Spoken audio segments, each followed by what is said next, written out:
Nepotism అనేదాన్ని నేను అంటే ఉండవచ్చు, లేదు అని నేను చెప్పను పూర్తిగా. బట్ ఇండస్ట్రీలో ఎవరిది కాదు సార్, మీరు అన్నది కరెక్ట్. ఇప్పుడు నెపోటిజమే ఉందనుకోండి, మన తమ్ముడో కొడుకో లేకపోతే దగ్గర బంధువు ఎవరో ఒకరు ఉండొచ్చు, కానీ వాళ్ళని ఎంతకన్నా ముందుకు తోయగలరు?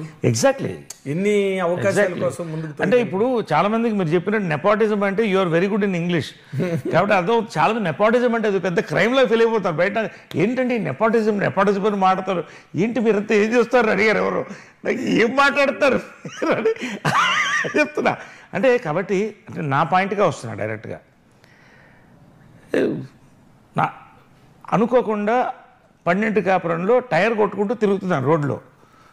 దీపక్ గారు, ప్రభాకర్ రెడ్డి గారు అబ్బాయిని పిలవండి అన్నారు. చూడండి, మా ఇంట్లో ఉండేది.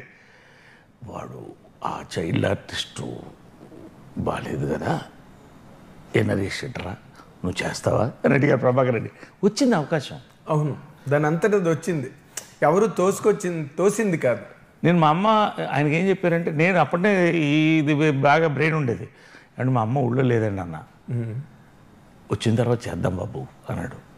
లేదండి నాకు వస్తే చేయని పోతుంది, ఇప్పుడు షూటింగ్ స్టార్ట్ చేయండి సార్ అన్న. ఆయన నవ్వేసి ఇదిగో షాట్ పెట్టండి అతనికి అన్నారు. అలాగొచ్చింది. అంటే ఎందుకు చెప్తుంటే అవకాశం రావాలండి, అదృష్టం. అవకాశం వచ్చిన తర్వాత దాన్ని నిలబెట్టుకోవడం కూడా కష్టం. నిలబెట్టుకోవడం ఇప్పుడు there may be a luck in attaining a position, yes, but there will never be a luck in retaining it. yes, exactly. నిలబెట్టుకోవడానికి ప్రతిభ కావాలి. అవకాశం అదృష్టం కొద్ది రావచ్చు. రిటైనింగ్కి ఎన్ని కావాలండి? మీకు మంచి టాలెంట్ కావాలి. టాలెంట్ ఉంటే సరిపోదు, అందరినీ కలుపుకుపోవాలి, డిసిప్లిన్ కావాలి, అవును, మంచి పిఆర్ కావాలి, మంచి మాట కావాలి. ఇవన్నీ కలిపితేనే ఒక సక్సెస్ఫుల్ యాక్టర్. 10 కాలాలు అంటే 10 సంవత్సరాల పాటు నువ్వు సక్సెస్ అవుతావు. నాకు విచిత్రం ఏంటంటే 4 స్తంభాలాట అనుకోకుండా తనుకు వచ్చింది. అది కూడా అనుకోకుండా తనకు వచ్చిందా? అంతే. నాకు సీతాకోక చిలక చేయాల్సిన వాడిని భారతరాజా గారు ఆల్రెడీ అలైగడ వదిలే తమిళ్ చేశాడు, కార్తీక్ని చూసి చేసుకున్నాడు. నాకు వచ్చిన అవకాశం పోయింది. ఏడుది నాగేశ్వరరావు నన్ను రికమెండ్ చేశారు. పాపం ఆయన చెమటలు పడుతూ, బాబు నేను మళ్ళీ మాట్లాడతానంటే ఏడ్ చేశాను నేను, ఏంటంటే నేను లేనా సినిమాలో అని. అయ్యో. అప్పుడు కృష్ణ గారు, జంపల గారు డిసైడ్ చేసి బాంబే ఫోన్ చేసి లవ్ స్టోరీ సూపర్ హిట్ అయింది. అవును, నేను తీస్తాను. మా అమ్మ ఏంటంటే నువ్వు బయట సినిమా నుంచి రావాలని కోరిక ఉంటాయి. కృష్ణ గారు రాజేంద్ర కుమార్ గారితో మాట్లాడి మా నరేష్తో చేస్తాను, ఇది ఇస్తానంటే, Krishnaji your asking I will give an ఆయన రైట్స్ ఇచ్చి అలా వచ్చిన సినిమా చూడండి ఎట్లా మలుపు తిరుగుతాయండి.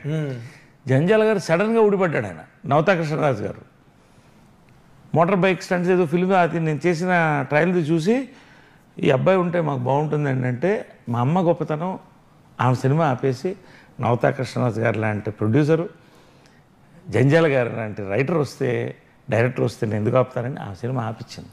అదే 4 స్తంభాలాట. సో మెనీ టర్న్స్ అండ్ ఉంటాయి. విచిత్రం ఏంటి, 4 స్తంభాలాట సూపర్ హిట్ అయిన తర్వాత తమిళ్లో కార్తీక్ బిజీ అయిపోయాడు. అలగలు వెళ్ళిన తర్వాత నేను బాగా బిజీ అవుతాను అనుకుంటే ఒక్క సినిమా రాలేదు. అప్పుడు మా అమ్మ రే బుద్ధి లేనోడా, అందుకే చెప్పాను రా, తెలుగులో హీరోలు అంటే విగ్గు ఉండాలి, 4 వేళ్ళు ఉండాలి, నీకు అసలు మీసాలు రాలేదు, ఎవడిస్తాడు రా వేషాలు నీకంటే. అప్పుడు అమ్మ దొరికిపోయాడు అనుకున్నా. కానీ జంజాల గారు నాకు ఏ రక్తబంధువు కాదు, ఆత్మబంధువు. ఆయన వరుసగా అది నేను అసలు లోపలికి వస్తుంటే స్టూడియో బయట జంజాల అని పెద్ద బోర్డు, నిజంగా అంటే మెడ్రాస్లో ఆయన ఇంటి ముందు కూడా అంత పెద్ద బోర్డు లేదు. బాలు గారి ఇంటి పక్కనే కదా జంజాల గారి ఇల్లు. అదో చిన్న బోర్డు, ఇలా చిన్నది నేమ్ ప్లేట్ ఉండేది. ఇక్కడ ఎంత పెద్ద బోర్డు పెట్టారండి మీరు. నిజంగా అది విశ్వాసం. అంటే నిజంగా ఆయన లేకపోతే నేను లేను కదా, అమ్మ లేకపోతే, ఆయన లేకపోతే, లేకపోతే లేను నేను. కాబట్టి అలా వచ్చింది.